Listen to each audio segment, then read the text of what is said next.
Seus filhos, as suas filhas, nesta noite de terça-feira. Senhor, muito obrigado por cada um que já está aqui, por aqueles que estarão chegando, Senhor, aqueles que estão se aprontando, aqueles que acompanharão, Senhor, pelas redes sociais. Espírito Santo de Deus, mais uma vez eu peço, em nome de Jesus, Senhor, que o Senhor venha dar entendimento, abrir nossas mentes, que aqui nesta noite, Senhor, as dúvidas sejam tiradas e que tudo, Senhor, flua conforme o Teu querer, a Tua vontade, em nome de Jesus. Amém. Dê uma salva de palmas ao Senhor.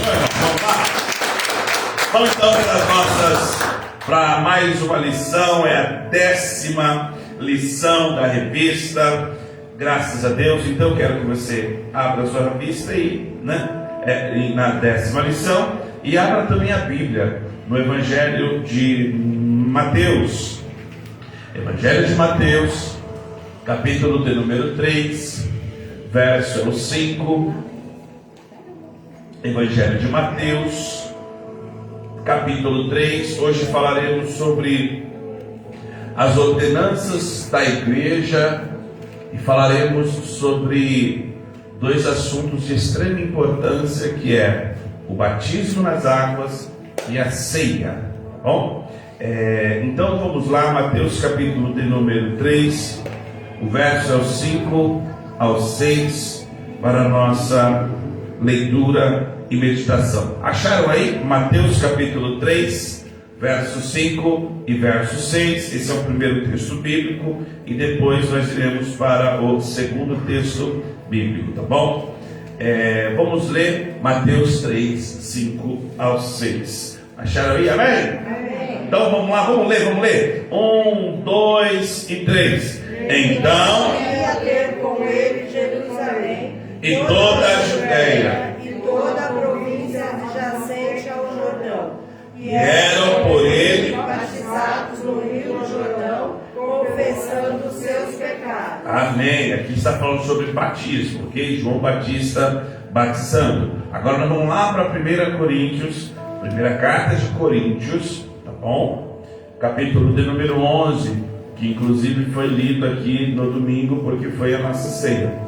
1 Coríntios, capítulo de número 11, do 23 ao de número 29, está um pouco suprimido aqui, mas aí eu vou, aí eu lerei para os irmãos. Primeira carta de Coríntios, capítulo de número 11, do versículo de número 23 ao 29. É importante você encontrar também na sua Bíblia, para você assim ir se acostumando com onde estão os livros, onde estão as palavras, amém? Eu vou ler para os irmãos. 1 Coríntios, capítulo de número 11, do 23 ao 29, diz assim: porque eu recebi do Senhor o que também vos ensinei, que o Senhor Jesus, na noite que foi traído, tomou o pão, e, tendo dado graças, o partiu e disse: tomai e comei, isto é meu corpo que é partido por vós, fazei isto em memória de mim. Semelhantemente, também depois de cear, tomou o cálice, dizendo: este cálice é o novo testamento do meu sangue. Fazei isto todas as vezes que beberdes em memória de mim. Porque todas as vezes que comerdes este pão e beberdes este cálice, anunciai a morte do Senhor até que venha. Portanto, qualquer que comer este pão ou beber do cálice do Senhor indignamente, será culpado do corpo e do sangue do Senhor. Examine-se, pois, o homem a si mesmo, e assim coma deste pão e beba deste cálice, porque o que come e bebe indignamente, come e bebe para a sua própria condenação, não discernindo o corpo do Senhor. Amém?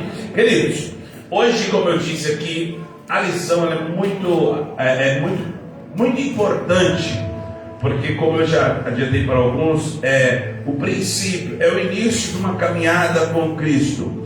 Uma vez aceitando a Jesus Cristo, quais são as ordenanças, o que é necessário continuar fazendo, tá? Então, nosso texto áureo, que vai estar em Mateus 28, 19, olha o que diz: portanto, ide, ensinai todas as nações, batizando-as Em nome do Pai, do Filho e do Espírito Santo. Então, nós estamos aqui para aprender, para juntos aqui, não é somente o pastor que sabe, nós todos sabemos, estamos aqui para aprendermos juntos. Então vamos lá, quais são as ordenanças para a igreja que o Senhor Jesus determinou? No tópico 1 aí da lição, ele vai explicar. Jesus então ele determinou duas cerimônias. Repita após mim: o batismo e a ceia. Vamos lá, nós vamos falar dos dois distintamente. O batismo nada mais é do que a imersão. É o ato pelo qual o cristão ele vai se integrar, tornar-se parte do corpo de Cristo, que é a igreja. E assim, a partir do batismo, ele fica apto para a ceia do Senhor. Então, uma vez que a pessoa ela aceita Jesus, e nós vamos ver isso aqui para frente, de Jesus então, ele deu duas ordenanças. Existem inúmeras ordens de Jesus, mas as iniciais, para o início de uma caminhada com Cristo, é interessante observar que, primeiro, precisa se batizar. A partir do momento que se batiza, a pessoa então ela se torna integrante do corpo de Cristo. É por isso que o batismo e a ceia, eles estão interligados. Mas vamos falar um pouco sobre o batismo. O batismo, o significado do batismo, na sua revista aí, 1.1, ele está explicando que o batismo representa a salvação e os fundamentos do Evangelho. Marcos capítulo 16, versículo 16 diz assim: mas quem crer e for batizado será salvo, mas quem não crer será condenado. A Bíblia descreve que este batismo pode ser considerado o batismo de João. E o que significa de forma efetiva, pastor, o batismo? O batismo nada mais é do que quando alguém morre para o mundo, a pessoa que uma vez ela se decide, e detalhe, olha o que a Bíblia diz: todo aquele que crer e for. Percebe que é uma consequência. O versículo está assim, ó: todo aquele que crer e for. Não está escrito assim: todo aquele que crer ou for, porque daí eu teria duas opções. Então percebe que uma das primeiras ordenanças, o batismo, existe uma associação entre fé, que remete a uma obediência, e a partir do momento que eu, pela fé, aceito a Cristo como único, suficiente Salvador, existe uma consequência, algo que vai fluir consequente ao que eu creio. E o que é? O batismo. E esse batismo, pastor, simboliza a morte para o mundo e a ressurreição para Deus. Ou seja, quando alguém ela é imersa, e o batismo que nós cremos mediante a palavra é o batismo de imersão. É o batismo onde toda a pessoa ela é colocada abaixo d'água. Ou seja, a partir do momento que ela é, abre aspas, sepultada ali de uma forma simbólica, ela acabou de morrer. O Douglas, lá em dezembro de 1995, só não me recordo a data, foi dia 17, eu tomei uma decisão. Então, quando eu desci as águas, ali eu morri para o mundo. Então, a partir do que o pastor me levantou, eu nasci. E esse nascer de novo tem uma experiência, tem uma motivação. E o que é? A partir daquele momento, o velho Douglas, os velhos hábitos, aquilo que me afastava de Deus. Mas pastor, a pessoa aceitou a Jesus. O fato de ela aceitar Jesus e ela não for batizada, se a pessoa não for batizada, mas ela aceitou Jesus, Quer dizer então que ela não será salva?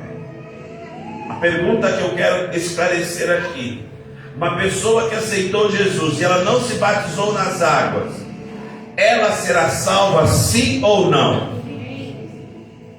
Lógico que sim. Pastor, então eu não preciso ser batizado, basta eu crer. Calma. Aí nós vamos entender que para você se batizar, ou melhor, para você crer, você tem que acreditar no que Deus e a sua palavra nos ordena. E a partir do momento que eu creio, e eu vou deixar isso bem claro, tá? É impossível uma pessoa que crê em Jesus, e nós vamos ver aqui os requisitos para o batismo, ela não ter como consequência os próximos passos, o batismo, salvo raras exceções. Uma pessoa que crê em Deus, aceitou Jesus, se arrependeu, ela tem desejo de se batizar, ela vai passar por um período na igreja, aonde a fé dela vai confirmar essa obediência à palavra. Consequentemente, o desejo de se batizar vai nascer nela. É por isso que o batismo é tão importante no nosso meio. Pastor, quais são os requisitos? O que eu preciso fazer? O que eu preciso ter para poder me batizar nas águas? Vamos lá? Primeiro, 1.1. Requisitos para o batismo. Repita após mim. Primeiro, arrependimento dos pecados. Primeiro ponto, arrepender. Eu gostaria que vocês me ajudassem aqui. Na opinião de vocês, o que significa, na opinião de vocês, a palavra arrepender? Um de cada vez, calma. O que significa arrepender? Significa que se eu praticar o que eu praticava antes, depois, se eu me arrependi, não vou praticar mais. Perfeito. O que mais? Oi? Admitir os seus erros. O que mais? Arrepender de algo que não foi feito. Você se arrepende de algo Que não era para ser feito, eu não fiz. Aí você está usando uma situação de queria fazer algo, não fiz, me arrependi. Você pode usar essa expressão. Mas dentro desse arrependimento de pecado, o que seria? Eu falei já aqui, mas eu quero que você sabe, quando você fala, você memoriza. Vai, a mãe Josefa já deu, praticamente ampliou tudo aqui. Mas tem mais coisa. Calma, gente. Autoanalisar de tudo aquilo que você fazia de errado no passado e você corrigir aquilo e não praticar mais. Então, arrependimento nada mais é do que fiz, não farei mais. Arrepender se eu, antes de ser cristão, fumava, bebia, aí eu vou até usar a expressão mentia, mas pastor, crente não mente? Então, mas saber que tem gente que tem o aptidão, tem pessoas que mentem tanto que para ela é normal, tem pessoa que dá até nó em fumaça. Ela própria acredita na mentira. Ela de tanto falar mentira, ela acha que é a verdade. Uma pessoa que mentia, uma pessoa que vivia na jogatina, uma pessoa que vivia adulterando, fornicando, a partir do momento que ela se arrepende, ela está dizendo o seguinte: isso eu não farei mais. Ela vai deixar de pecar? Sim ou não? Então, se pastor, eu não vou deixar de pecar, por que me arrepender? Eu estou provocando aqui. Qual que é a questão aqui? A questão são aqueles que têm a tendência de se voltar para o pecado. Sabe aquela pessoa que nem o pecado mais tenta ela que tenta o pecado. Não é o diabo que entra nela, ela que entra no diabo. A pessoa, ela tem uma facilidade para se entregar. É por isso que quando você vê lá em Gênesis, capítulo, vamos ver rapidinho aqui, eu sei que não está na lição, mas quando fala sobre o primeiro homicídio, Gênesis capítulo de número 4, versículo de número, cadê aqui? Cadê? Gênesis, versículo de número 4, que diz assim, versículo de número, deixa eu ver aqui, versículo de número 6 e 7, eu não sei se dá para colocar aí rapidinho, só para falar a respeito dessa questão de tendência de pecado, a pessoa que ela deixa se dominar pelo pecado. Gênesis 4, versículo 6, 7 assim: e o Senhor disse a Caim: por que te iraste? E por que descaiu o teu semblante? Olha agora, se bem fizeres, não haverá aceitação para ti, e se não fizeres bem, o pecado jaz à porta, e para ti será o teu desejo, e sobre ele dominarás.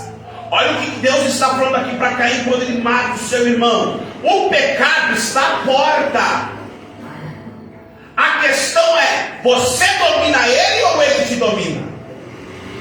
Então, quando nós estamos falando do requisito para alguém se batizar, é a pessoa, ela ter domínio sobre o pecado.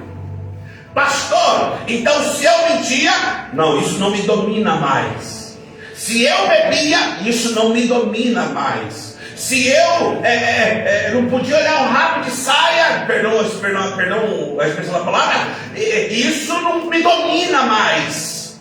Se eu não aguentava, se eu jogava valendo dinheiro e agora está um negócio de aposta, de não sei o que, isso não me domina mais. É eu que tenho o domínio, porque o pecado, olha o que eu vou dizer. O pecado tem a influência de dominar alguém. E foi falado aqui algo muito sério. A pessoa ela se envolve tanto com o pecado que ela não consegue mais acreditar que é pecado. Ela acha normal. E aí, um dos requisitos, olha o que a Bíblia diz lá em Romanos. Vamos lá para o PPT. O tempo, olha o que Jesus pregou. O tempo está cumprido, o reino de Deus está próximo. Arrependei-vos e crede no Evangelho. Ou seja, primeiro requisito para se batizar: se arrependa, reveja, olha, observe. Isso eu preciso deixar de fazer, isso eu tenho que parar de fazer, e eu me arrependo disso. É por isso que arrepender-se demonstra o estado, ou melhor, demonstra o desejo de ser transformado e renascer uma nova vida. Em Atos capítulo de número 2, 38, pode passar? Olha o que diz sobre arrependimento. E disse Pedro: arrependei-vos e cada um de vós seja batizado em nome de Jesus Cristo para perdão dos pecados, e recebereis o dom do Espírito Santo.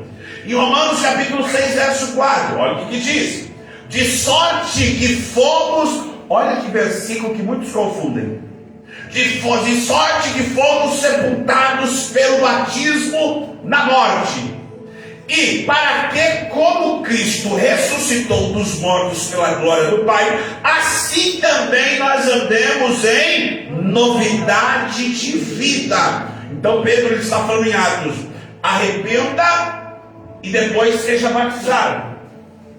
Aí, em Romanos, Paulo está dizendo o seguinte, agora ele está explicando o significado do batismo. Da mesma forma que fomos sepultados pelo batismo na morte. Que morte é essa? Do meu eu, do meu ego, do meu desejo, das minhas antigas manias, do meu orgulho. Ali foi sepultado. Então o batismo, ele representa o que? Sepultamento. E aí ele diz o seguinte: para que, como Cristo ressuscitou dos mortos, assim nós também andemos em novidade de vida. Uma vez batizado, eu saio das águas e eu tenho que andar em novidade de vida. E o que é novidade de vida? As coisas velhas se passaram e tudo novo.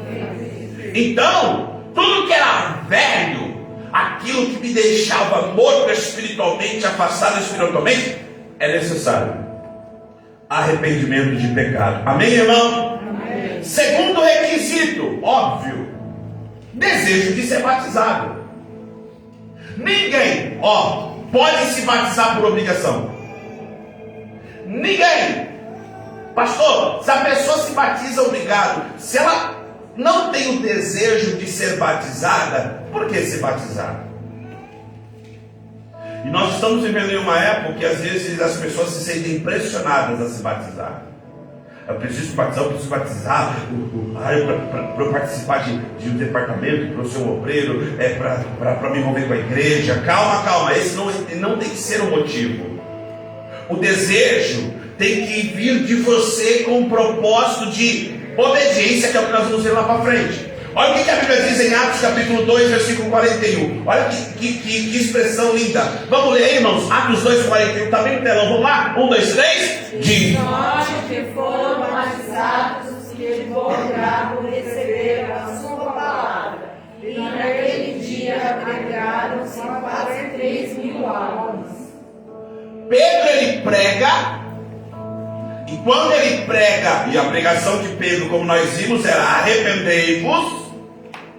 A partir do momento que essa expressão de sorte que foram batizados, os que de bom grado, os que receberam a palavra, sentiram o desejo, porque quando a palavra de Deus, por isso que é importante a palavra, quando a palavra de Deus é ministrada, pode ser uma criança, pode ser um jovem, pode ser um adolescente, pode ser um pastor, pode ser uma irmã, pode ser um irmão, pode ser novo, pode ser experiente. Se é a palavra de Deus, a palavra ela vai até a divisa entre a alma e o espírito, e ela trata e sonda os corações.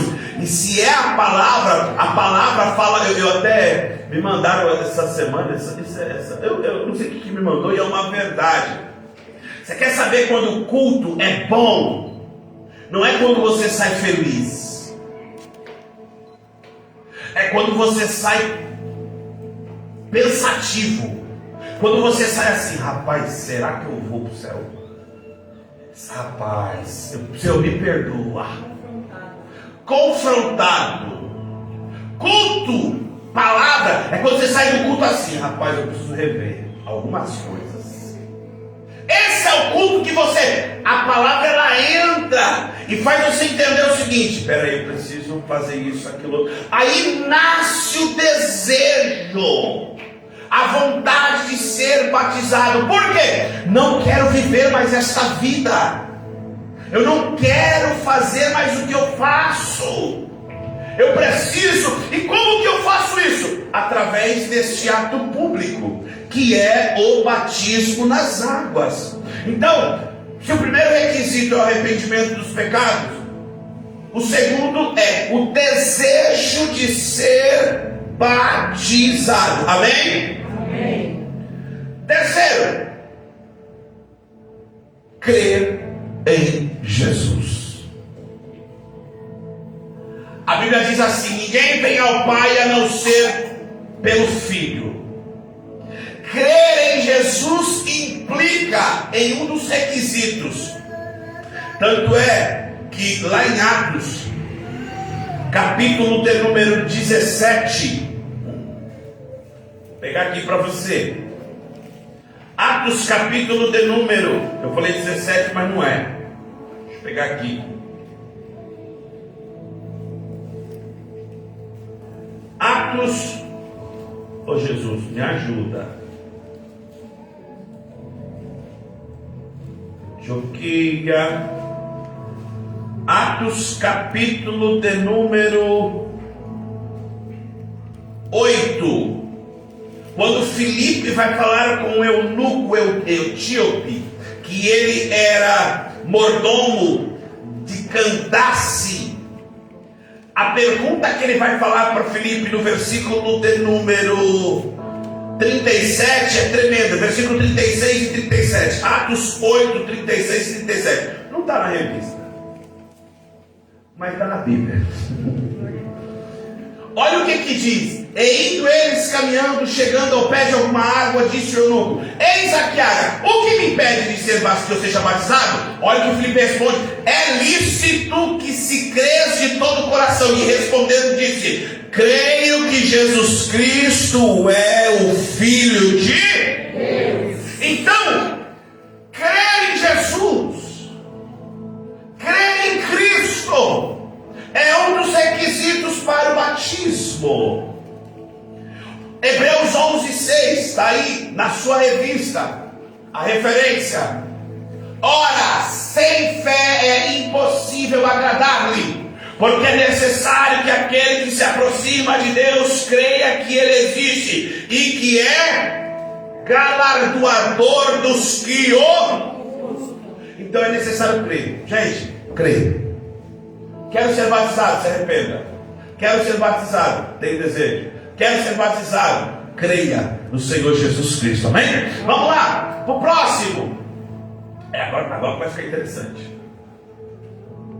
Eu deixei grifado aí. Vocês podem ler a primeira frase? Vamos lá, 1, 2, 3. O batismo exige um testemunho de vida moral e exemplar. Vou falar de experiência própria.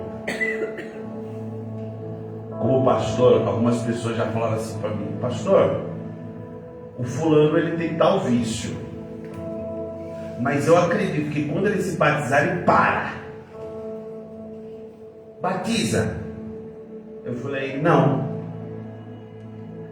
Pastor, mas o fulano eu acredito que é só ele se batizar que fica bom. Não.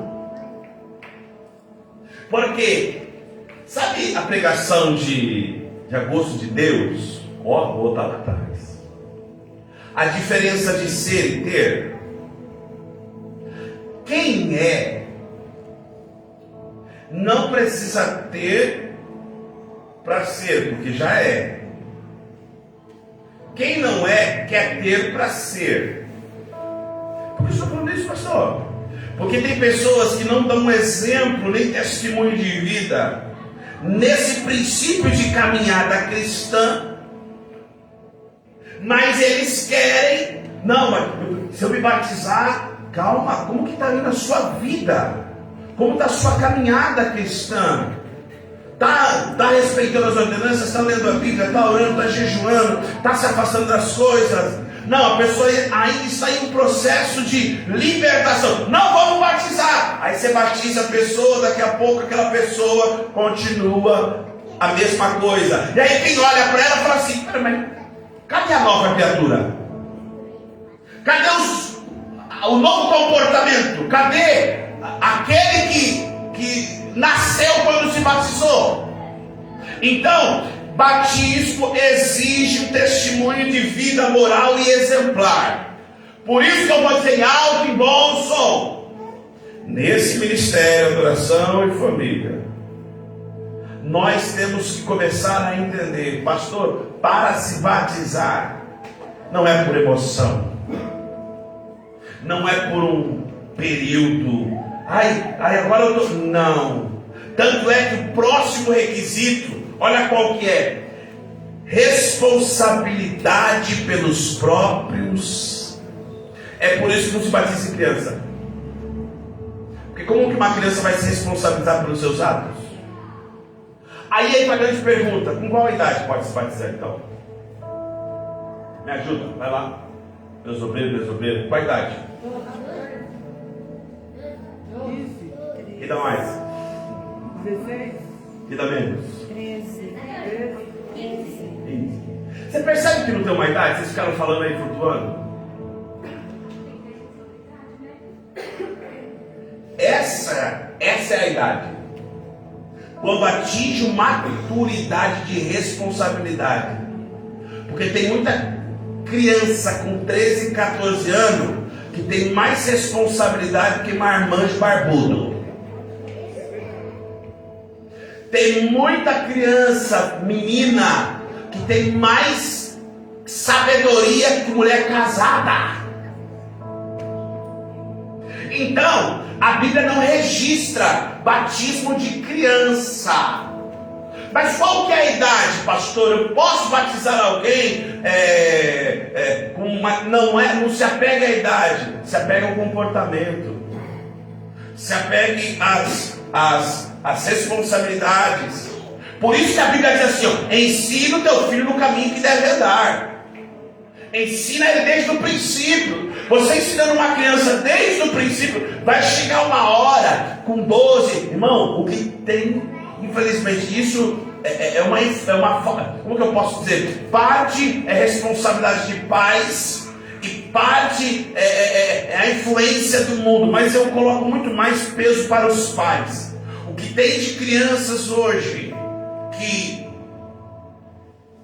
não tem um desejo, um exemplo paternal e maternal de casa, de orar, de ler a Bíblia, de ter aquele tempo, de ver os pais. Aí sabe o que acontece? Crianças começam a perder a referência.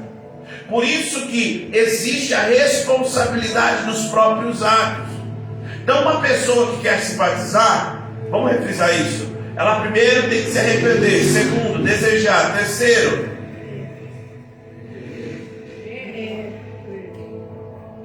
crer em Jesus, quarto, dar testemunho de uma vida exemplar, e o quinto, responsabilidade. Pastor, tem mais? Lógico que tem, mas esses abrangem muitos aqui que vão se encaixar dentro desses 5. Então esses são os requisitos. Até aqui, amém? Amém. Eu vou para o tópico 2. Qual que é a necessidade? Por que eu tenho que me batizar? Qual que é a necessidade? Tem necessidade de eu me batizar? Tópico 2. O batismo é necessário como um ato de obediência ao que Jesus ordenou. Lembra que eu disse, uma vez que a pessoa aceita Jesus, ela se submete. Domingo nós ministramos sobre isso. Deixar o jugo de Jesus, Ele ser o meu Senhor. Então a partir do momento que Ele é o meu Senhor, eu reconheço que como Senhor, e dentro de mim tem o desejo do que, pastor? Obedecer, seguir as suas instruções. Pastor, quais são as instruções de Jesus para os discípulos? Mateus 28, 19 e 20. Dá para ler ali onde está 19? Para frente, vamos lá? Qual que é a instrução? Portanto, ide e ensinai todas as nações, batizando-as em nome do Pai, do Filho e do Espírito Santo, ensinando-as a guardar todas as coisas que eu vos tenho mandado. E eis que eu estou convosco todos os dias, até a consumação dos séculos. Amém. Ou seja, se Jesus falou que é para pregar, não, Jesus não falou que é para pregar, Jesus falou que é para ensinar. E de ensinar. E depois disso, batiza. Percebe que quem ouve a palavra, gera arrependimento, a palavra faz com que ele creia, faz com que ele reveja a sua vida, faz com que ele fale, peraí, então eu vou parar de fazer isso, vou ser uma pessoa exemplar, entendi que eu tenho que ser responsável pelos meus atos, e portanto, vou obedecer o que Cristo falou, vou me batizar. Amém? Amém. Agora eu vou fazer uma pergunta aqui. Não, vai para o próximo tópico que eu vou fazer uma pergunta aqui que não está na revista. Eu quero saber a lambança que nós vamos tirar aqui agora. Mas vamos falar para o próximo. Não antes. Eu falei do batismo, vocês estão acelerados. Ó, no novo batismo, ou melhor, no Novo Testamento, a fé e o batismo, estão intimamente ligados. É o que eu falei lá no começo. Olha que interessante. Sendo o batismo o primeiro sinal de fé em Cristo, assim como palavras expressam ideias, o batismo manifesta a fé em Jesus como Salvador e Senhor. Então é necessário. Olha para alguém e diga assim: é necessário se batizar. Antes de ir para a ceia. Antes de ir para a ceia. Não tá. Eu quero ver aqui vamos jogar uma ideia aqui. Vamos trocar um prosear. Quem pode batizar?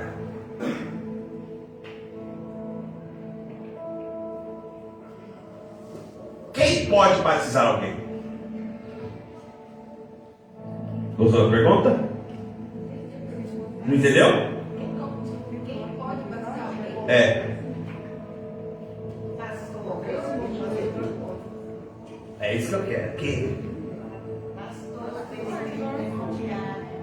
Diácono. O que mais? Evangelista também. O que mais? Mas desde que esteja no caminho certo, que esteja limpo e arrependido, que esteja É isso que correto. eu queria. Vocês estão esperando. Quem pode batizar? Você não pode batizar alguém?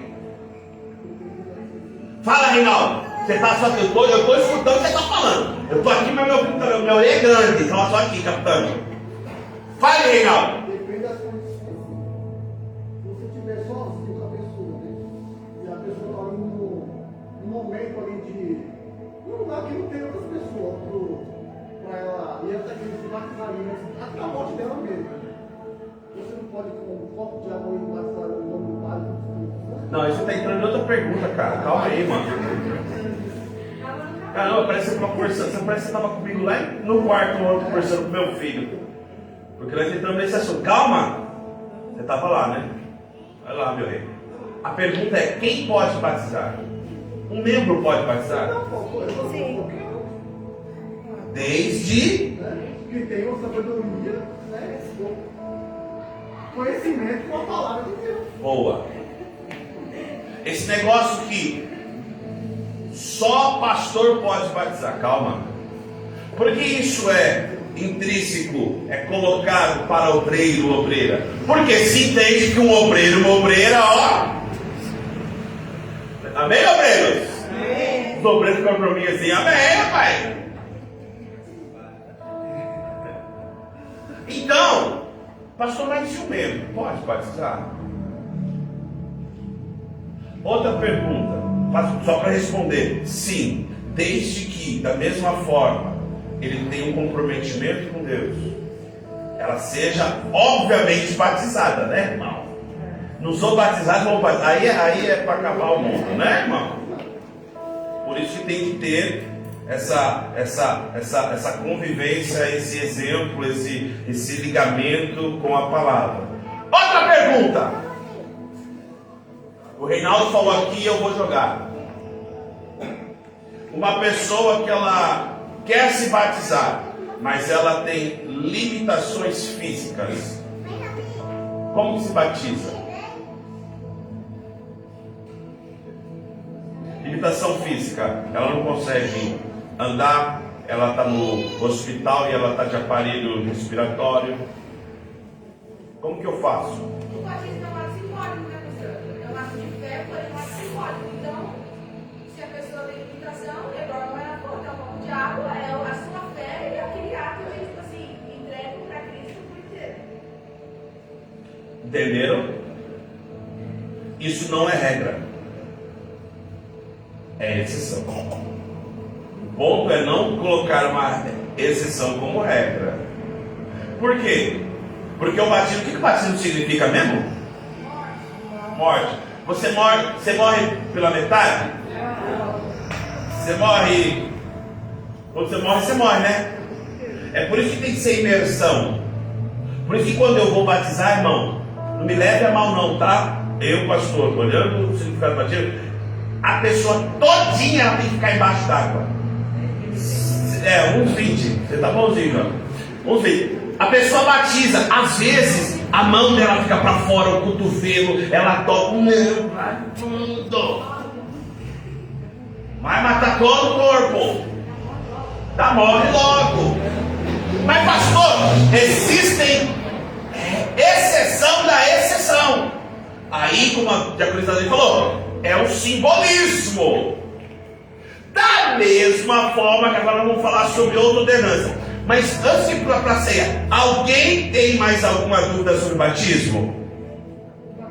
Tranquilo até aqui? Pastor, e por que a igreja tem só esse momento que eu falei que pode batizar alguém? Porque geralmente... Eu aprendi assim. Não, mas a senhora não está errada, está certo. Porque já que você vai batizar em uma igreja não, em um culto, ali existem pastores, presbíteros, então essa responsabilidade é para os pastores, é para os presbíteros, evangelistas, é presbítero, é muito raro, mas dependendo, aí que está. Imagina assim, gente, um dia vai chegar isso, amém, crendo nessa palavra profética. Um dia nós vamos ter aqui uns 2.000 membros. Aí vai ter que batismo de 500 pessoas. Só o pastor, você que vai batizar. Imagina que hora vai terminar esse culto, irmão. Então existe um grupo de obreiros, pastores, presbítero, diácono, evangelista. Então existe esse grupo. É o que eu falei. Exceção. Mas um membro pode. Em que circunstância? Em que momento? Pastor, fui lá viajar lá da cidade que mora 500 mil quilômetros daqui, estava lá, preguei o evangelho, a pessoa se arrependeu, e sabe lá Deus, quando ela vai para uma igreja, ela não tem acesso, ela ouviu a palavra, sentiu a palavra, pastor, eu estava lá. Ah, é? Onde tem água? Vamos afogar você agora.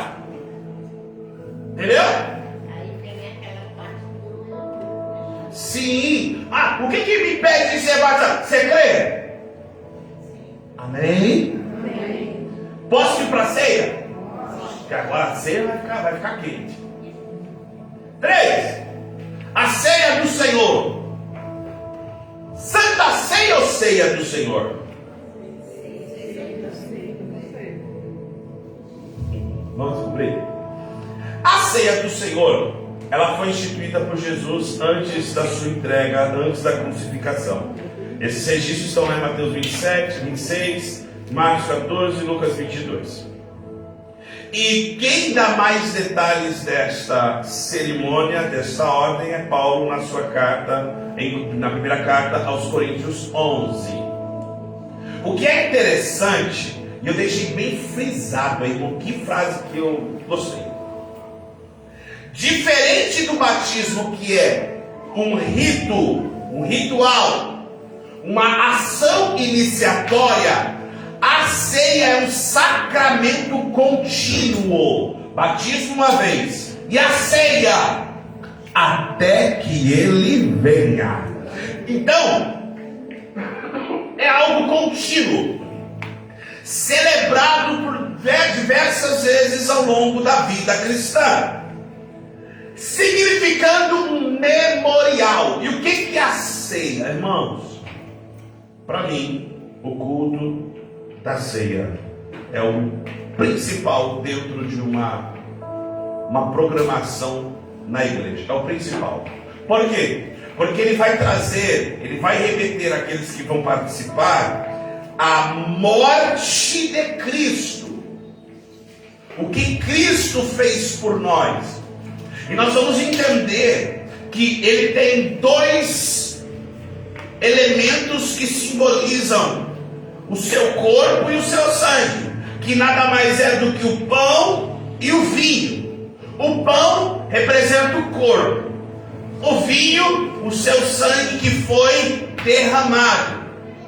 E é algo que eu aprendi, e pega aí para você guardar no seu coração, não esqueça mais. O corpo representa o quê? Vamos, irmão, pode falar? Vocês estão aqui não, é? E o vinho?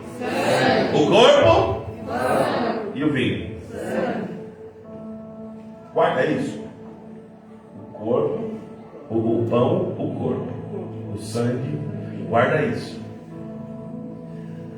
Como que isso foi trazido para nós? Vamos ver? 3.1. A Páscoa dos judeus.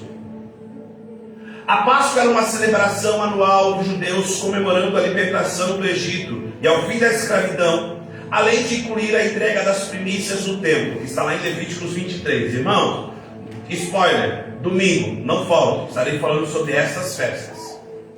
Então, durante esta festa, que era a festa da Páscoa, Lucas, 1 Coríntios 11, 23, Jesus vai chamar os seus discípulos e agora ele vai instituir um memorial, um ato que vai substituir a celebração tradicional. E o que ele vai fazer? A Páscoa. Como que funcionava? Quem lembra? Eu já preguei acho que umas 500 vezes aqui sobre Páscoa. Na Páscoa tinha que comer o quê?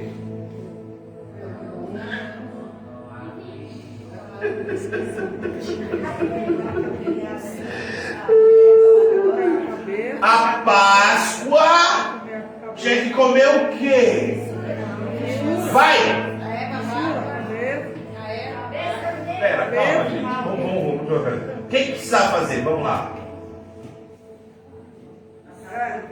Matar o cordeiro e vamos por parte. Irmão, quando você vai fazer um bolo, você esquenta o forno, joga a farinha, é assim? Tem processo, sim ou não? Então me ajuda. Vamos lá, vamos por partes. Primeira coisa, o que tinha que fazer com ele? Vamos lá. O que tinha que comer do cordeiro? Por isso que eu prego todo mês de março a mesma coisa. Vocês não aprendem. Ô gente, vai. Está na Bíblia. Garanto aí, está na Bíblia. A cabeça, a cintura, o asno, né? Então vamos lá. Cabeça, pés,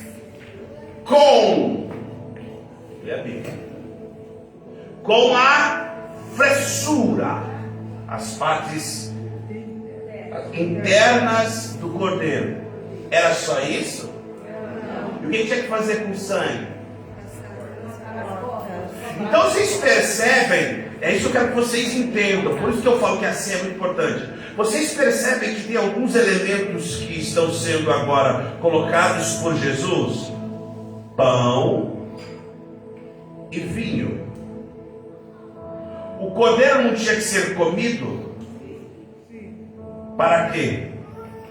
Sustento. O sangue, ele era bebido? Não. Mas o que era feito? Me fala o que era feito. Por quê? Não, eu quero uma resposta legal. Por quê? O que ia acontecer? Primogênito de cada casa e quem? E aí?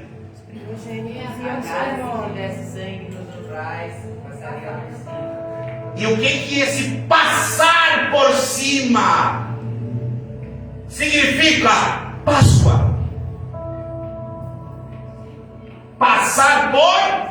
Então, quando alguém que estivesse dentro de casa, eu vou pregar mais de novo isso aqui, tá vendo? Quando alguém estivesse em casa com o sangue, o anjo que era enviado por Deus, não é de diabo aqui não, ele batia o olho e fazia o quê? Se tem sangue no umbral, dentro de casa tem cordeiro sendo comido, cabeça, pé com fressura. Quer dizer que tem uma família que não vai entrar morte dentro de casa. Então, esta era a Páscoa. Então, toda vez que eles se reuniam, eles faziam o quê? Vamos lembrar do grande livramento que Deus nos deu, dos nossos antepassados, nossos pais da fé, os primórdios.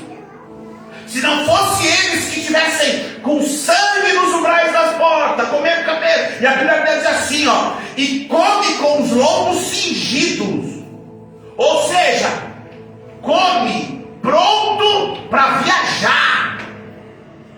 Guarda essas palavras, eu começo com essas coisas, ai, não, não, glória. Ó, porque eles iam acabar de comer, o anjo ia fazer o que ele ia fazer, e após isso o faraó falou assim, sobe daqui, vai embora. Beleza?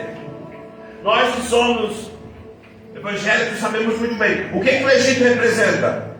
Escravidão. O que o Egito representa, gente?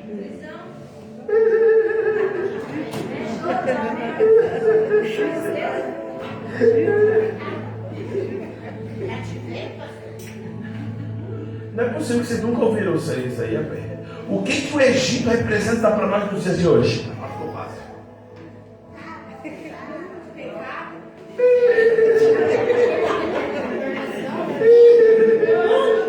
Oi! Quem falou? Ah, dá só de palmas aí, irmão. Vamos ver. O mundo!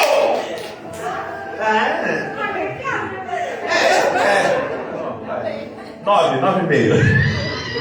Ó, Dani, o mundo que aprisionava o povo, agora tem um povo lá dentro que será liberto da escravidão, porque obedeceu a palavra de Deus, palavra esta que fez com que, comendo cordeiro, sangue de cordeiro e com uma mensagem, fique esperto, daqui a pouco vocês vão sair daí. Nos ligou ainda não? Aí vem Jesus. Olha, na ceia, porque era Páscoa. Aí a Bíblia diz que Lucas 22, 19.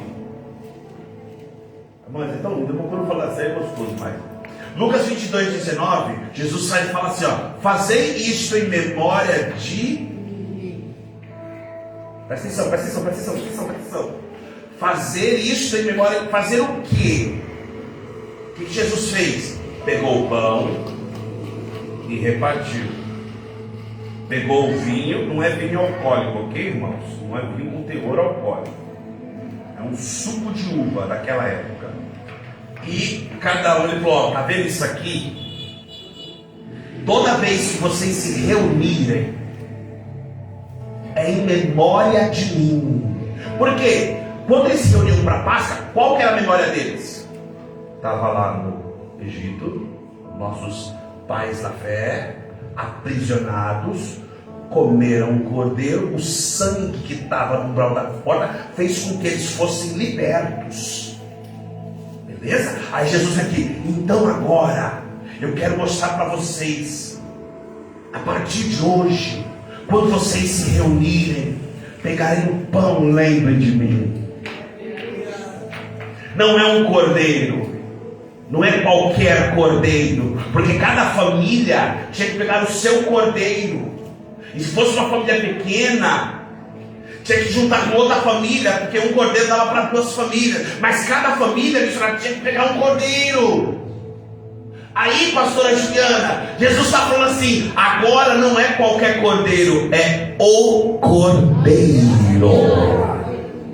Você acha que Jesus, quando se encontrou com João Batista desceu ali e falou, tem sopas, jiboia, sucuri, cobra, cascavel, se arrependa, até chegar no rei. Aí quando ele olha para Jesus, as pessoas falam assim, e aí? Que cobra é essa? Não, esse não é cobra, ele é o cordeiro.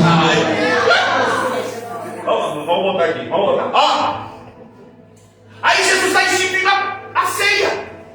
Então toda vez que você se reunir, lembra de mim. Só que o que é interessante, eu ver. Meu Deus, é tão lindo. Vamos lá, 3:2.1. Não precisa ir para as perguntas, porque eu sei que vai ter bastante pergunta. Quais são os elementos da ceia? Pão, que eu já disse, e vinho. Repita comigo: pão, que é o corpo, ele sara. Fale comigo: vinho, que é o sangue, purifica. Olha o simbolismo da ceia. Por isso que quando tem gente que participa da ceia, não sabe por que está participando. Sabe o que Jesus disse? Aquele que participa indignamente está participando para a sua própria condenação, não discernindo o corpo. Não sabe o que está fazendo ali. Está comendo, come o pão, bebe a ceia. Está aqui, ó. Bebe. Ou você está comendo bolacha. Ou você está bebendo suco. Não discerniu, não está entendendo. Pensa você comigo. Se o Egito simboliza o mundo, aonde nós estamos? Estamos no mundo, mas não pertencemos ao mundo. Para nós sermos libertos. Vai para 3.22. O significado central da ceia de Cristo, do Senhor, é a comunhão com Cristo. Ao participar, o cristão busca se encontrar com Cristo e ter comunhão com Ele. Então, quando eu vou, é culto de ceia, irmão. Pode ser o compromisso que for, eu não vou. Ah, mas pastor, eu não vou. Exceção da exceção da exceção da exceção. Pastor, a pessoa está acamada, não consegue ver que está ruim. É exceção. Pastor, a pessoa, ela tem um trabalho, o trabalho dela exige que ela não falte, e é uma coisa. Eu vou lá invocar, tá, irmão? Eu vou lá invocar. Ok? É uma exceção. Mas que pessoa é essa que não ora para Deus dar o trabalho para ela? Se acomoda. Desculpa a franqueza. Agora, fora isso aí, irmão, é casamento, é festa de aniversário. Chegou meus amigos, vizinho, parentes. Ô filho, deixa eu contar uma coisa para você. Hoje é um culto especial. É comunhão com o meu Cristo. Quer ir? Mas eu, pastor, mas não fique chateado. Não fique chateado. Não fique chateado. Ó, vai para cá, vai para cá. Chegou um rapaz para Jesus e falou assim: pastor, eu quero te seguir. Mas antes, deixa eu enterrar meu pai e minha mãe. O que Jesus falou? Sabe o que Jesus está falando? Qual que é a sua prioridade? Quem está vivo ou quem está morto? Ceia é algo muito sério. Irmãos, eu vou falar as verdades aqui. Pena que muita gente faltou. Mas depois assiste, se quiser também não problema. Uma coisa é você tomar ceia aqui, ó. Ceia. Outra coisa, terminou a ceia. Raras exceções. Porque depende da pessoa, não depende de quem está servindo, depende da pessoa. Aí a pessoa faltou, agora eu vou tomar minha ceia, tem que tomar. Aí só a pessoa vem tomar a ceia. É a mesma coisa, sim ou não? Não. Por quê? Porque não tem uma comunhão. Olha para alguém e diga assim: não falte na ceia. Não falte na ceia. Irmãos, não falte. Fale, irmão. Ótima pergunta, ótima pergunta.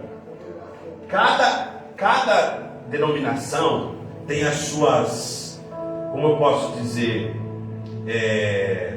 suas regras internas, ok? Existem algumas que uma vez por mês, que é o caso da nossa. Tem gente que faz uma vez no ano.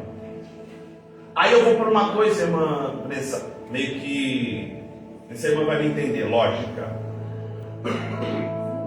Se a ceia é para fazer em memória de Cristo, o Douglas, tá? Eu penso que uma vez no mês é pouco.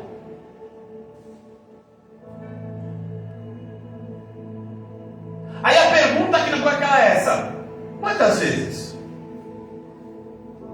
que eu tenho que fazer memória de Cristo? Todos os dias.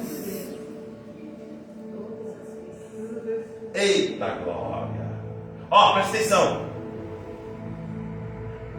Quantas pessoas que na semana da ceia jejua, santifica, ora, lê Bíblia, só falta uma auréola, anjo tem asa, né? Mas só falta pouco. A alça todo vinho de branco da igreja, parece um santo, você vai cumprimentar ele. É um santo na semana da ceia. As outras 3 semanas do mês, xinga, fala palavrão, pega, não tá nem falta no culto e vai. Mas na semana da ceia, hipócrita.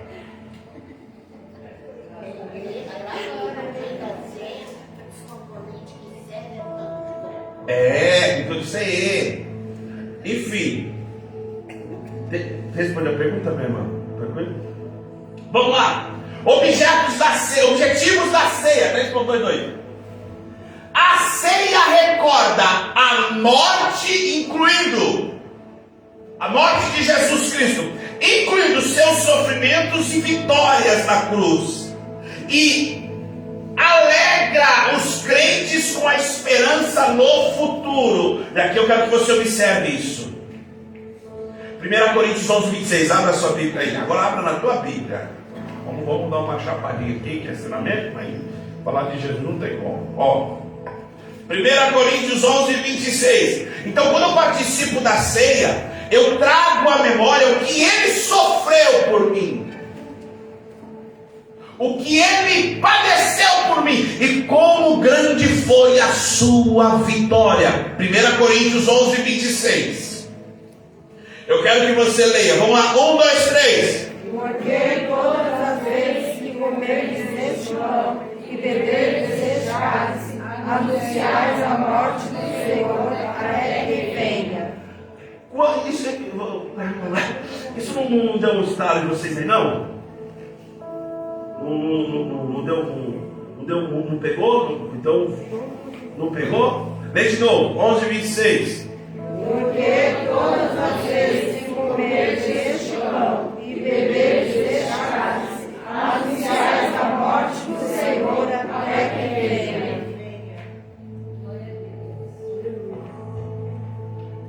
O objetivo da ceia é para lembrar, recordar na morte de Jesus o quanto ele sofreu. Eu não sei se você teve a curiosidade, vocês que gostam de mexer com a internet, digita assim, ó, laudo médico de Jesus, alguma coisa nesse sentido. Um médico especialista falando de forma acadêmica o que Jesus sofreu como homem. Jesus, porque você acha que Jesus, ele quantas horas ficou na cruz? Quantas horas? 3. Um homem normal, eu e você, aguentaríamos um dia. Dependendo da situação, até mais. Jesus só 3 horas. Por quê? Agora para pensar, vamos pensar um pouco na ceia. Tem que ter pregado isso no domingo, né? Mas aqui é para nós aprender. Para um pouco, vamos pensar um pouco na ceia. Não tem dia que uma dor de cabeça, uma dor de barriga, uma dor de dente, uma dor na alma, um dia, faz com que nós ficamos, sabe como? Para baixo, triste, desanimado. O pecado, o peso do pecado, não faz ficar meio borocochô? É o teu pecado.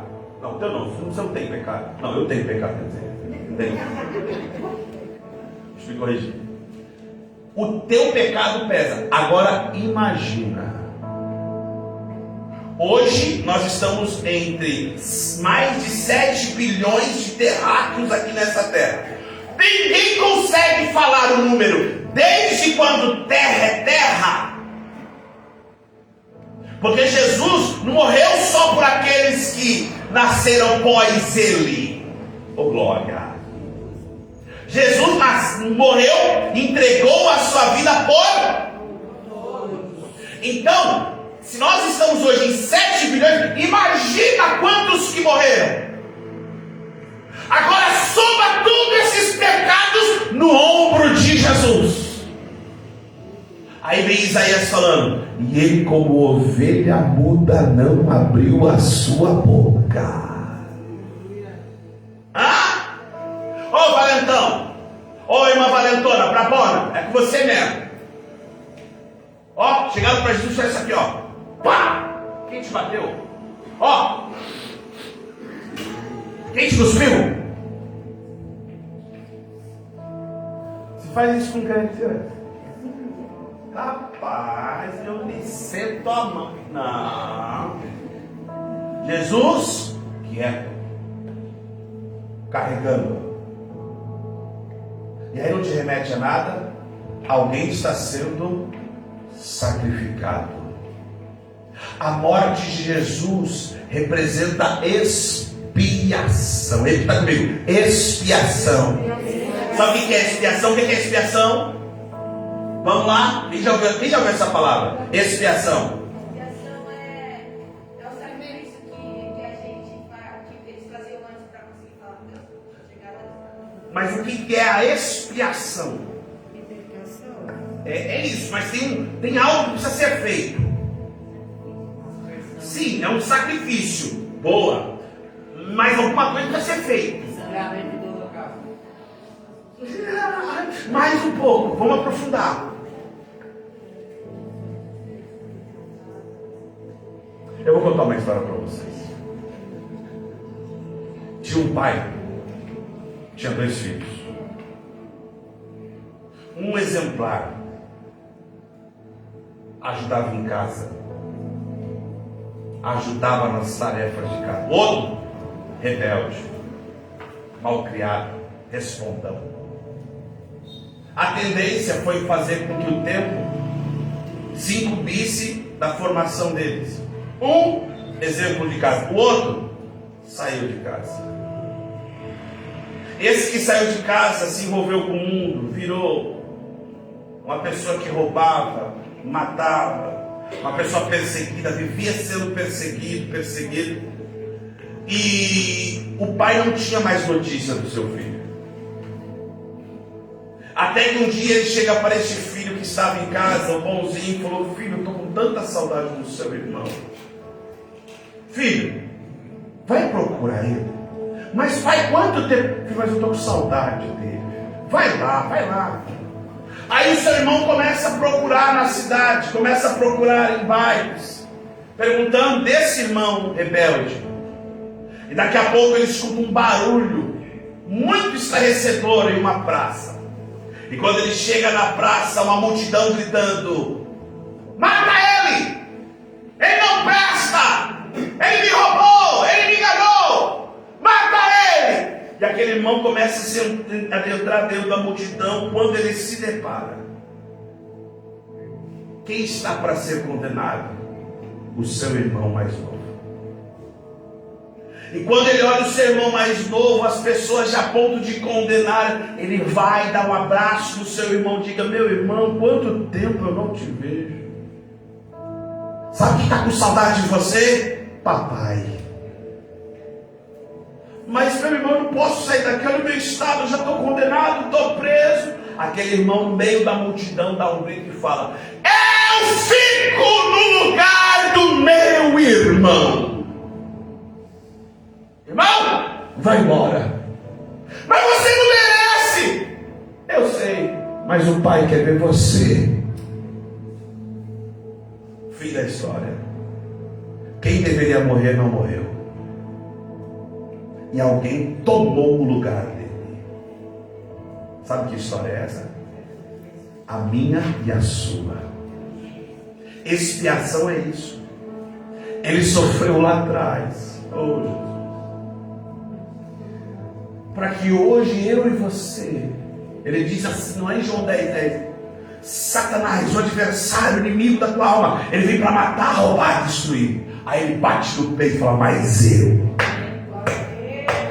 vim para que tenham vida e vida com abundância. Quando Jesus ele está falando assim, ó, participa agora dessa celebração. Faz uma memória. Ô irmão, na boa, eu sei de onde Jesus me tirou, cara. Eu estava falando com a minha esposa. Há 8 anos atrás, eu estava com um zoião desse tamanho. Eu estava com um negócio que era perigoso eu ter perdido a vista. Celulite periorbital. É doença de rico, irmão, eu nem dinheiro tinha. Eu fiquei sabendo esse negócio. Quando a moça falou assim, ó, tá perigoso você pegar meningite para ir pro nervo do olho. Oxi, esses dias eu olhei a lembrança no Face e falei, caramba, olha eu na ambulância. Jesus me pegou lá no hospital. Eu falei para minha esposa isso ontem, falando de ceia. Eu estava no hospital, o pessoal foi lá me visitar. Daqui a pouco, sabe o que aconteceu? Sabe essa senhorinha desse tamanhozinho assim, ó? Não era tudo isso, mas era aqui. Sim, ó. Entrou. Irmão, eu estava num lugar onde eu estava na maca. Do meu lado tinha um senhor com a perna para ser amputada porque deu gangrena por causa da diabetes. Do outro lado, um senhor cego, morrendo forte, tudo gente boa, forte. Do meu outro lado esquerdo aqui, era um rapaz, um senhor aqui, do meu lado esquerdo, um rapaz que ele não era branco, ele era transparente. Anemia profunda. Eu estava num ambiente, no hospital, onde só ia gente para morrer. E eu estava lá, olha. E eu assim, Jesus, mas meu olho, é só o olho. 14 dias. Aí, chega uma senhorinha desse tamanho, cabelo branco, coquinho. Começou, eu só lá bem de boa aqui, sentado aqui, né? Tinha acabado de visitar, eu sentei, fiquei pensando na visita. Daqui a pouco a irmã chegou assim, você tem um folheto, filho? Eu falei, quero. Aí quando ela me deu o folheto, ela me deu a mão, só falou assim, você sabe por que você está aqui, né? Você sabe que tem uma obra na tua mão, né? Ah, pensa numa criança. Deus deitou no colo dele, pegou assim e pá, pá, pá. Meu olho estava inchado. Depois que Deus terminou de usar ela, aquele pus que estava tudo no meu olho, meu olho era uma bola de golfe, irmão. Aqui, ó. Bola de golfe, uma bola de sei lá o que era. Uma laranja. Ela terminou de falar, estourou todo o pus, assim, começou a escorrer. 4 dias depois eu estava de alta. Agora vem cá, eu não vou lembrar disso. Ah? Agora eu estou falando isso mesmo. E a tua? Da onde ele te tirou? Aí eu vou vir para a ceia. Ah, hoje não posso. Ai, irmão. Ah, mas é ceia. Já sabe que todo, aqui na nossa igreja, é todo segundo domingo. Já sabe. Aí o Cicano falou, ó, tá um dia eu vou na tua casa. Pera aí. Segundo domingo? Não vem. Pastor, mas eu vou magoar. Cara, essa é a sua prioridade. Deixa eu correr, meu Deus. Mas quem está entendendo? Diga amém. Amém. Termina aqui. 3.3. A ceia do Senhor é um memorial que nos lembra de anunciar a morte de Cristo até a sua. Percebeu que você leu assim, ó? Fazei memória de mim, tomai e comer meu corpo, que é partido por vós. Depois de tomar o cálice, depois de ter comido o pão, tomou o cálice, havendo feito tudo isso, disse: este é o meu novo testamento, é o meu sangue. Fazei isso em memória de mim até que. Sabe qual que é a esperança de tomar ceia? Lembra lá atrás? Que quando eles comiam cordeiro, cabeça, eles tinham que estar com o lombo cingido. Sabe o que é o lombo cingido? Eles tinham que estar com as roupas meio que amarradas para dar mobilidade, porque a caminhada ia ser grande. É Jesus falando aqui: ei, enquanto você está tomando ceia, fique esperto. Qualquer dia desse eu voltarei. Tomar a ceia é isso. Eu estou tomando ceia aqui, não é por tomar todo segundo domingo, é porque qualquer hora dessa, é isso que me motiva. Não é gostoso quando as obreiras chegam até você, a ceia, não é gostoso? Você já não sei. Agora imagina naquele dia. É missionário. Ele prometeu. Então, a ceia e a volta de Cristo também nos remete a pensar a expectativa da volta dele. 3.3, meu Deus, esse versículo é tão bonito. Olha o que diz. No resumo dele, eu não vou ler todo ele, mas sabe o que Paulo está dizendo aqui? Em 1 Tessalonicenses 4, do versículo 13 ao 17, está dizendo o seguinte: se Jesus Cristo morreu e nós cremos, fica tranquilo, do mesmo jeito que ele ressuscitou, nós também ressuscitaremos naquele grande dia. E olha o que ele diz: depois nós que ficamos vivos, versículo 17, seremos arrebatados com eles nas nuvens. Eu vou profetizar uma coisa aqui para quem crê. Paulo disse assim: eis que digo-vos mistério, nem todos nós dormiremos, mas seremos arrebatados. Eu estou pregando para uma igreja aqui que não vai morrer, mas vai ser arrebatada. Vai ser arrebatada. Aí sabe, olha o versículo 18. Deixa eu ver o 17. Depois nós, os que ficarmos vivos, seremos arrebatados juntamente com ele nas nuvens, a encontrar o Senhor nos ares. E assim estaremos sempre. Ângelo, imagina encontrar com Jesus nos ares, voando, né? E Jesus olhar para você e falar: vinde, benditos do meu Pai, tem uma ceia te aguardando. Eu falei que eu vinha, irmã. Aí olha o versículo 18: portanto, consolai-vos uns aos outros com estas que palavras? Ele vai voltar. Ele vai voltar. Mas pastor, está gritando. Ele vai voltar, continua. Pastor, como que eu devo participar da ceia? Agora, vamos lá, 3.4. A ceia do Senhor é destinada aos membros do corpo de Cristo, ou seja, os que foram batizados. Os participantes devem estar preparados com dignidade, pureza de coração e discernimento. E Paulo, em 1 Coríntios capítulo 11, verso 28, ele recomenda para que as pessoas que forem participar da ceia, elas se auto-examinem. Então é mais ou menos assim: a ceia, quem decide se tomar ou não, não é o pastor que decide por você. Não é alguém que decide por você. A ceia é teu autoexame.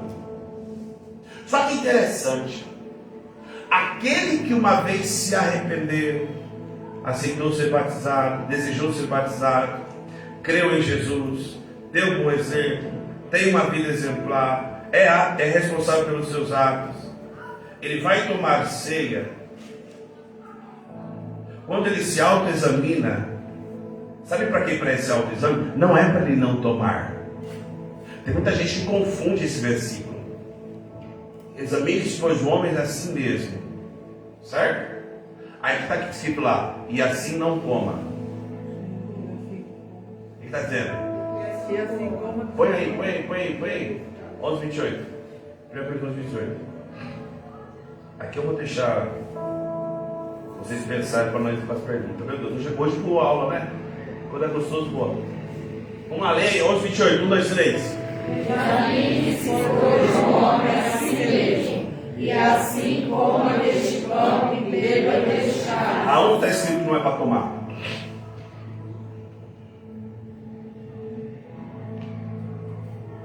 Você percebe que aqui Paulo está dizendo o seguinte, porque Corinto, quando você estuda a história de Corinto, eles levavam cada um a sua ceia, e aí um comia na frente um do outro. Aí um que não tinha, ficava com vontade de comer, o outro que tinha mais se embriagava com o teor, a quantidade de suco de uva. Aí aquele que não tinha pão ficava com vontade de comer. Aí Paulo está dizendo assim: ei, pessoal, presta atenção, não é assim não, esperai um pelos outros, assim ninguém tem fome nem sede. Aí Paulo está dizendo assim: então faz o seguinte, examine-se. Esse examinar não é tipo assim, ó, me examinei, não vou tomar. Não é esse sentido. Olha o sentido, me examinei. Ô Senhor, se não fosse pelo Senhor. Porque a pergunta é essa, olha só: para que o cordeiro que lá no Êxodo foi comido e o seu sangue foi colocado nas portas, para que era feito isso mesmo? Para que não tivesse morte, não é isso aí? Para qual sentido eu tomo a ceia?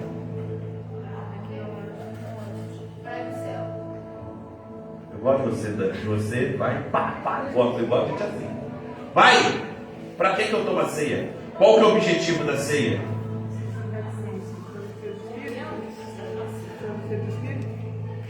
Comunhão com Cristo, ok? Irmã Vanessa, mas nós temos que tomar a ceia para não pecar ou para deixar de pecar?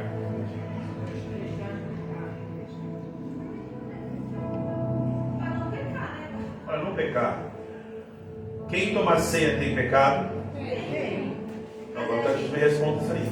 Mas se a gente toma ceia, a gente se constrange, então a gente não pega. Então você está me dizendo que quando eu me autoexamino, eu faço uma análise. Não sou digno, mas por causa dele eu posso participar. Amém? É isso? É isso? Amém? Os irmãos concordam? Amém? Eu não estou fazendo pegadinha não, irmão. É isso? Então vocês estão me dizendo que uma pessoa que toma a ceia, e se uma pessoa acabar de chegar aqui e falar assim: eu quero tomar a ceia. Ô pastor, pera rapidinho, mas tem uma parte que fala assim que aquele que toma indignamente é para sua própria condenação. Perfeito. Vamos ler o versículo? Vamos ler? Põe aí, acende a luz aí, agora vai ficar quente. Já vou encerrar aqui. 1 Coríntios, capítulo de número... Não, eu falei para apagar, mas acho que vai ficar ruim. Tem que precisar para colocar isso. Põe aí, 1 Coríntios, capítulo de número 11. Eu não quero confundir, eu quero ajudar. Vamos lá. 1 Coríntios, capítulo de número 11, versículo de número 27. Não é isso, Dani? Lê aí. Ele está escrito aí, gente. Vamos lá? Portanto, qualquer que comer este pão ou beber das águas do Senhor, indignamente será culpado do corpo e do sangue do Senhor. Vai lá, continue aí. O versículo de número 28. Examine-se, pois, o homem a si mesmo, e assim coma deste pão e beba deste cálice. Agora, olha o 29. Porque o que come e bebe indignamente, come e bebe para a sua própria condenação, não discernindo o corpo do Senhor. Então vamos agora responder a pergunta do versículo. Quem bebe e come indignamente o corpo do Senhor? Quem come e bebe indignamente o corpo do Senhor? Essa é a pergunta. Quem? Quem? Tá, a resposta está no versículo. Quem? Então, quem não discerne o corpo do Senhor, come e bebe. Então, peraí. Uma vez que eu participo da ceia e não discerno, entendo o que significa, o que que eu estou fazendo, eu estou comendo. indignamente. Mas então, se eu peco, eu também como indignamente. Porque, se, por exemplo, tá? Meu pensamento, o senhor me corrija se estiver errado. A pessoa bebeu. É o domingo de ceia e no sábado ela bebeu.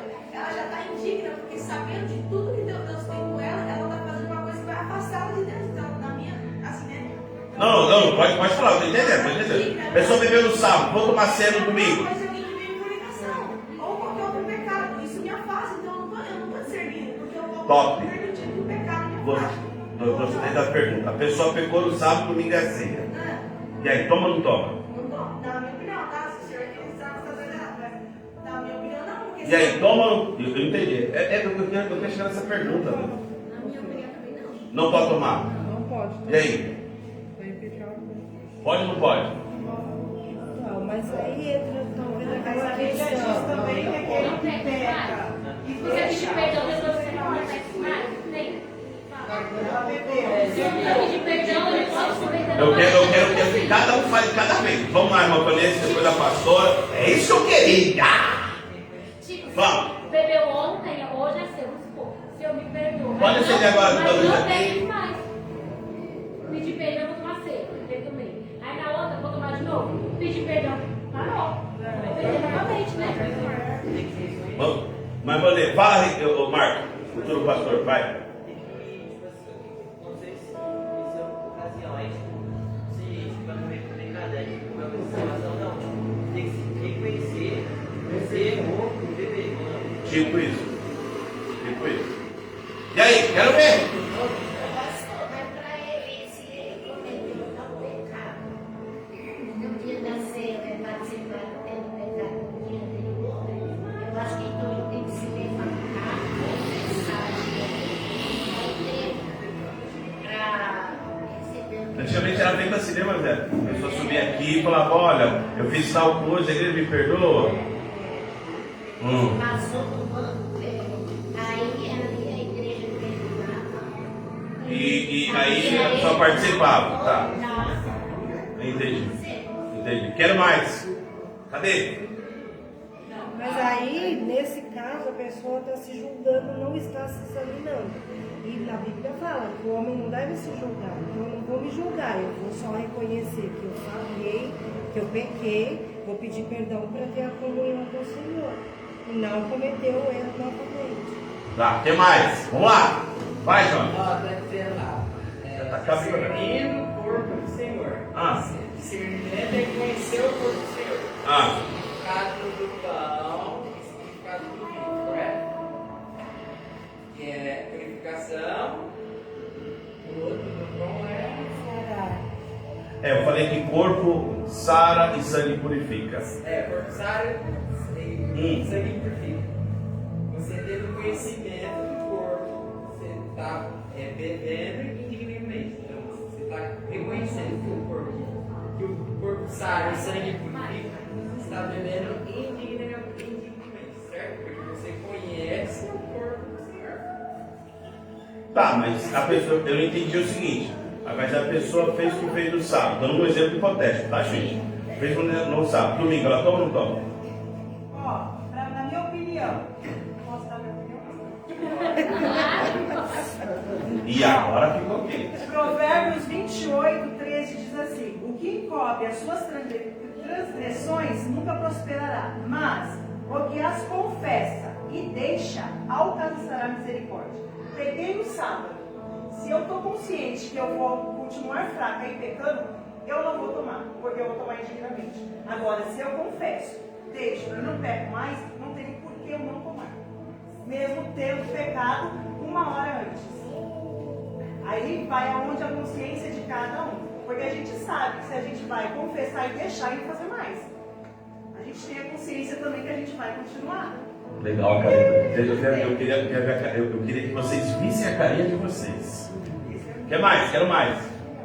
Fala, Vanessa. Seria engoliu. Fala. A pessoa pede perdão, come e comete novamente. O problema é de quem? A pessoa que ela... Vamos lá, então. A pastora falou algo interessante aqui. A pessoa, uma vez que ela tem consciência dos seus atos, lembra o batismo, tal, aí ela peca.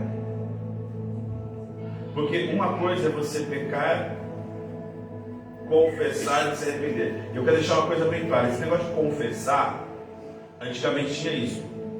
Subir aqui, os mais antigos vão lembrar. Aqui eu nunca fiz isso, esse não é a vertente do ministério, tá? A pessoa subir aqui, olha, eu adulterei com a vizinha da direita, aí a esposa fica sabendo na hora.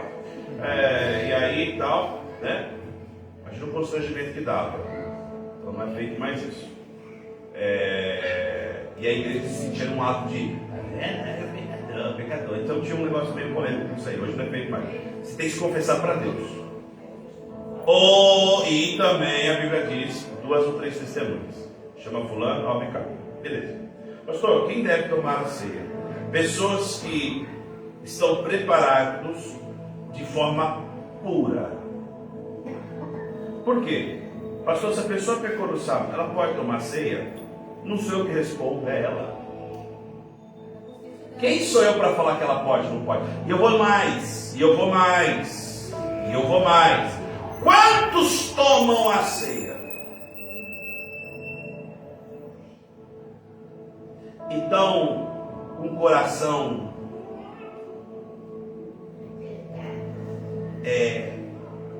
cheio de ódio,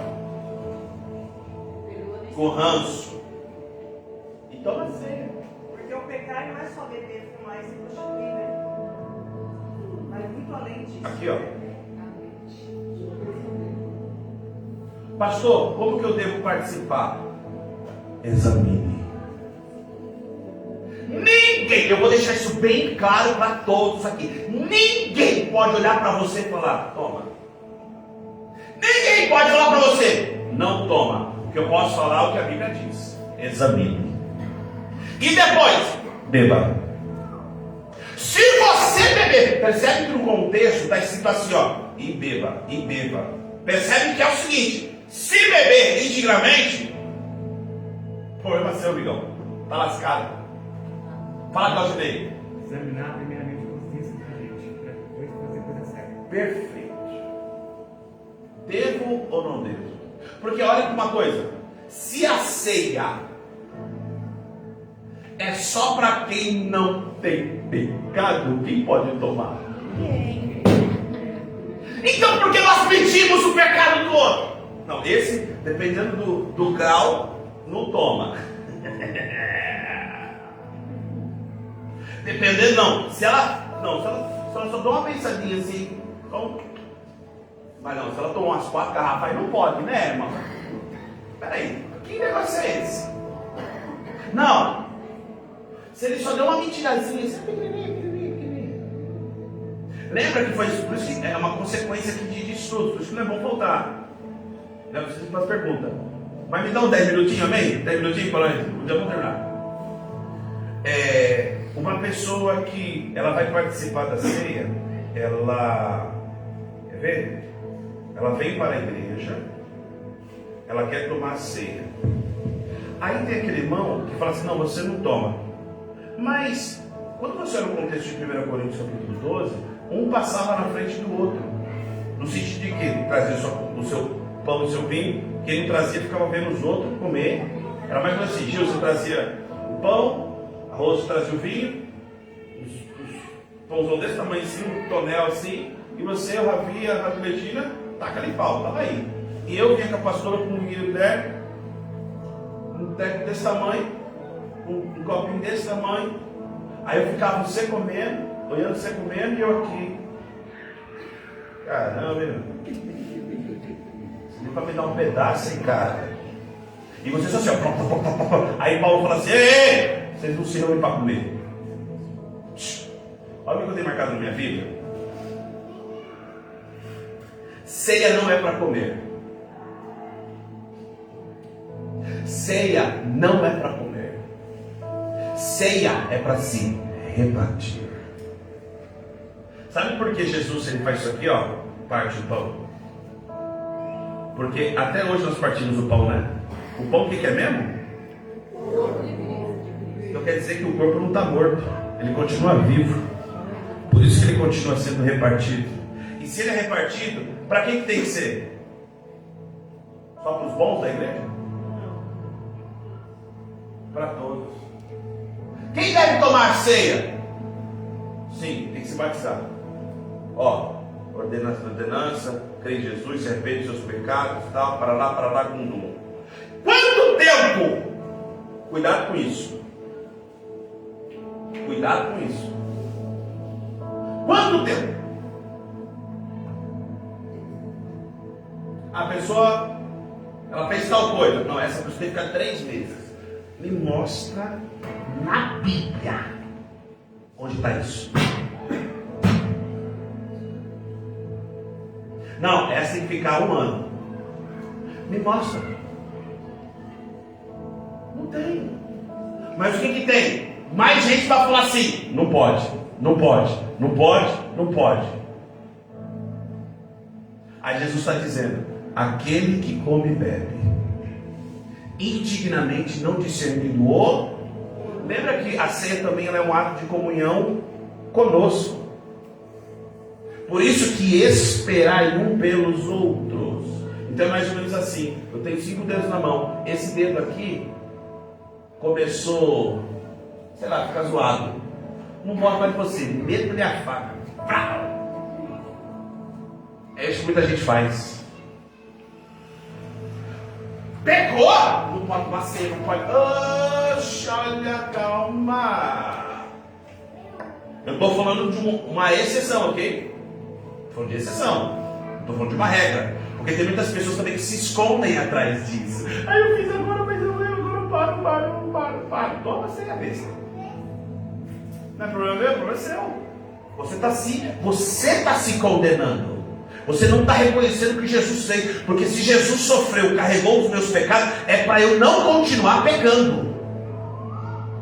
Se eu tomo, sabendo do meu erro, como o Monte Angê falou, tô aqui, ó. Pá, tomei a ceia. Depois da ceia, vou voltar a fazer o que eu fazia antes. Sabe o que a Bíblia diz? É como se você estivesse pegando Jesus e colocando ele na cruz de novo. Hã? Por isso que ceia é algo muito sério. Ceia não é para os perfeitos. Ceia não é para os top da igreja. Não, ceia são para os pecadores que um dia acreditaram na palavra, se arrependeram dos pecados, creram em Jesus e falou: eu quero morrer para o mundo e viver para Cristo. Amém? Então, o fulano pecou, pode ou não pode? É ele Deus. Pastor,